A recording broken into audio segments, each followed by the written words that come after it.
कि हुस्न जब हद से हठवार हो गई तो हमारा शरीर मन पर ले ना कि अरे बाप रे बाप जकरा के हम रुपया जननी उपाय निकलल जकरा के भाई जननी कसाई निकलल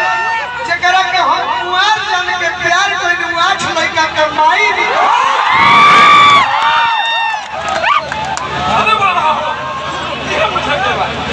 हम तारा खाली कहाँ बोलू काश मेरी खुशियों की कोई दुकान होती काश मेरी खुशियों की कोई दुकान होती उसमें अलग एक मेरी पहचान होती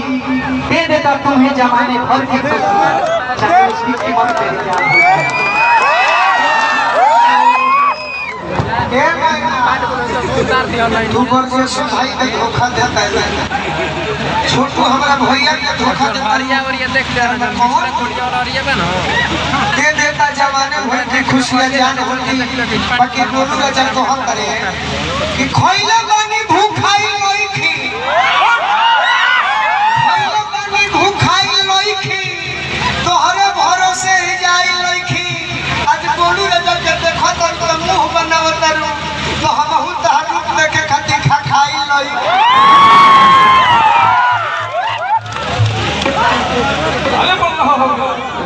आदरणीय सुरेंद्र मास्टर जी गोपाल लड़का के नाना की तरफ से बहुत सारा पुरस्कार खूब बढ़िया बात सही छोड़ कि हम अपनी तरफ से तुम्हें चाहते हैं मगर आपका कोई भरोसा नहीं है निगाहों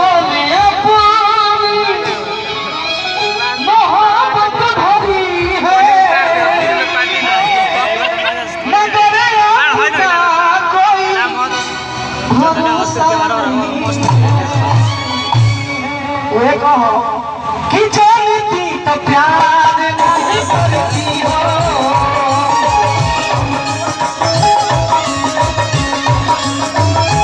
तोहरा से कोई हम न मरती हो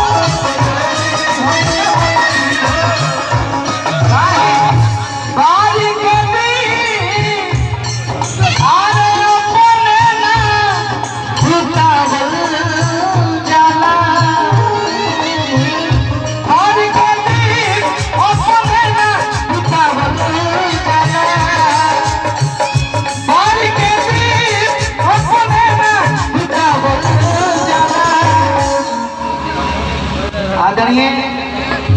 बोले लड़का के बाबा हमने के चाचा अजय सिंह जी की तरफ से हजारों हजार रुपये का पुरस्कार प्रणाम करते हैं स्वागत करते हैं कि बारी के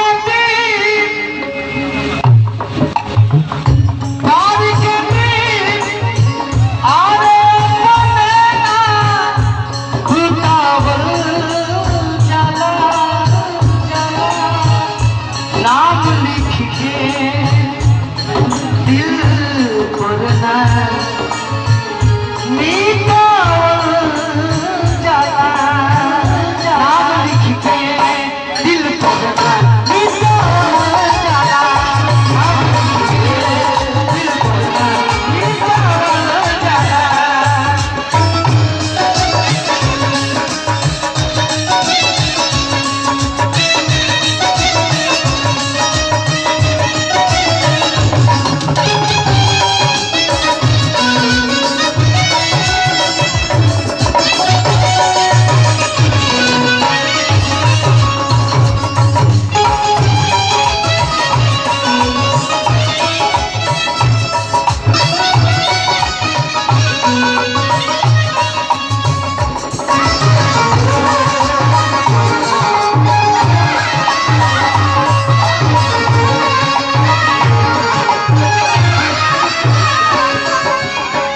हमारे प्रिय भाई गोलू राय डुमरा आपके तरफ से बहुत पुरस्कार और सत्येंद्र राय प्रधान उत्तर प्रदेश आपके तरफ से बहुत सारा पुरस्कार। लास्ट में तरफ से यह कहो कि जा तुझे